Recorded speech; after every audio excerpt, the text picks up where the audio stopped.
Samajwadi party के प्रत्याशियों की, गठबंधन के प्रत्याशियों की सूची आप में से अनेक लोगों ने देखी होगी। इनकी पहली सूची ही दंगागर्दी, गुंडागर्दी, बम बनाने की, तमंचा बनाने की फैक्ट्री, दंगा लोगों को पलायन करने के लिए मजबूर करने की फैक्ट्री चलाने का सर्टिफिकेट समाजवादी पार्टी ने अपनी प्रत्याशियों की सूची जारी करके ही दे दिया। कोई जेल में पड़ा है उसको टिकट दे दिया, कोई बेल में है उसको टिकट दे दिया। लेकिन भारतीय जनता पार्टी की ओर से मैं बताना चाहता हूं, जिन्हें जेल में गुंडागर्दी आपकी चल सकती है चुनाव जब तक आचार संहिता लगी है, लेकिन मैं पूरे विश्वास से कह सकता हूं, आप सबके आशीर्वाद पर के बल पर कह सकता हूं, भारतीय जनता पार्टी की नीतियों और रीतियों के बल पर कह सकता हूं, डबल इंजन की सरकार के माध्यम से जो काम किया उसके बल पर कह सकता हूं, 10 मार्च को जब वोटों की गिनती होगी उत्तर प्रदेश में फिर 300 से अधिक कमल खिलेंगे और भारतीय जनता पार्टी की सरकार बनेगी। और आप सबके भरोसे में एक नारा पूरे प्रदेश के अंदर लगाता हूं 2022 के विधानसभा चुनाव में कि 2022 के चुनाव में हमने सबका साथ, सबका विकास किया है, सबकी सेवा की है, इसलिए 100 में 60 हमारा है, 60% वोट हमारा है। कितना? 100 में 60 हमारा है, 40 में बंटवारा है और बंटवारे में भी हमारा है। क्योंकि हमने अगर सबकी सेवा की है तो मैं जानता हूं घर से भरे हुआ निकल करके जा रहा होगा, जब ईवीएम मशीन के पास पहुंचेगा तो वर्तमान के बारे में सोचेगा और भविष्य के बारे में सोचेगा और आने वाली पीढ़ी के बारे में सोचेगा, तो उसे कमल के फूल की बटन दबाने के अलावा कोई विकल्प दूसरा नजर नहीं आएगा। आप सब जानते हैं, मैं बिजली की चर्चा किया, सड़क की चर्चा करूं, पानी की चर्चा करूं, जो भी चर्चा करूंगा, हर चर्चा का मैं चर्चा करूंगा तो उसका उत्तर आप दे सकते हैं कि उन्होंने कहा, लेकिन हमने कहा उससे ज्यादा किया। कब किया? जब 1.5 साल कोरोना की महामारी का संकट भी हमारे देश और प्रदेश में था, कोई भूखा न रह जाए।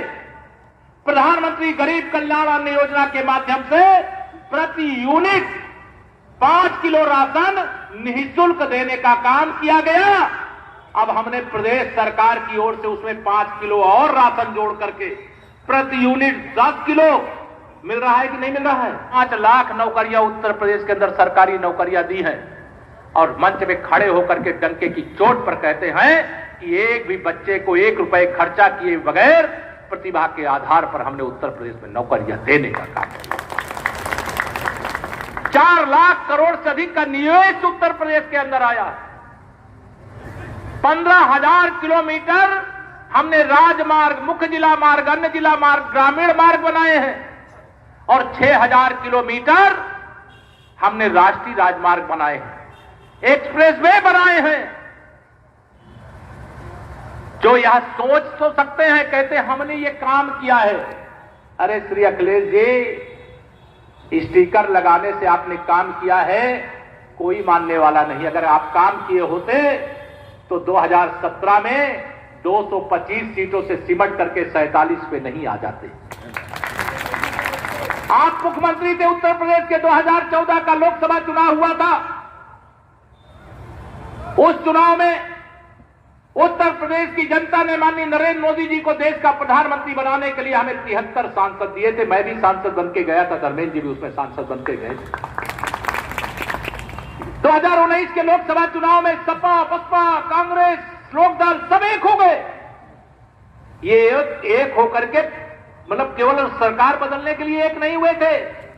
जो प्रबुद्ध लोग हैं यहां, सब अलग अलग क्षेत्रों से मुझे बताया गया, सब प्रबुद्ध लोग हैं, प्रभावी लोग हैं, वह जानते हैं, वह सब चाहते हैं कि 100 रुपया में से जो 85 रुपया हमारा है वह भी मोदी ने जाकर के गरीबों और किसानों की सेवा में समर्पित कर देने का काम किया है। इसलिए जब तक मोदी जी को नहीं हटाओगे तब तक बेईमानी का रास्ता नहीं खुलेगा। इसलिए सारे विरोधी एक हो गए थे।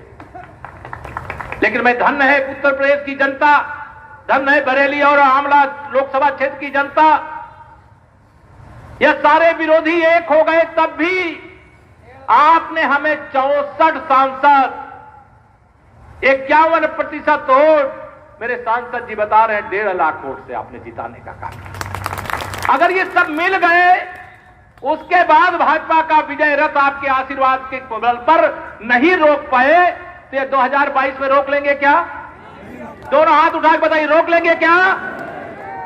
मुझे पूरा विश्वास है, मैं यह कह सकता हूं, किसी एक दो सीट पे थोड़ी बहुत लड़ाई में होंगे, मुंगेरी लाल के हसीन सपने देख रहे होंगे, लेकिन श्री अखिलेश यादव जी को भी पता है, उनकी पार्टी के नेताओं को भी पता है, उनके गठबंधन के दलों को भी पता है कि अगर 47 सीटें जो हैं अगर उतनी भी बचा लेंगे तब श्री अखिलेश यादव जी को माना जा सकता है कि वो राजनीति के लायक, जो सत्ता में रह करके लगातार 2 पराजय लोकसभा और विधानसभा, और जो विपक्ष में रह करके, मैं सवाल पूछता हूं आज इस भीतरी चैनपुर विधानसभा के मंच से, श्री अखिलेश यादव जी, आप उत्तर प्रदेश की जनता को जवाब दो।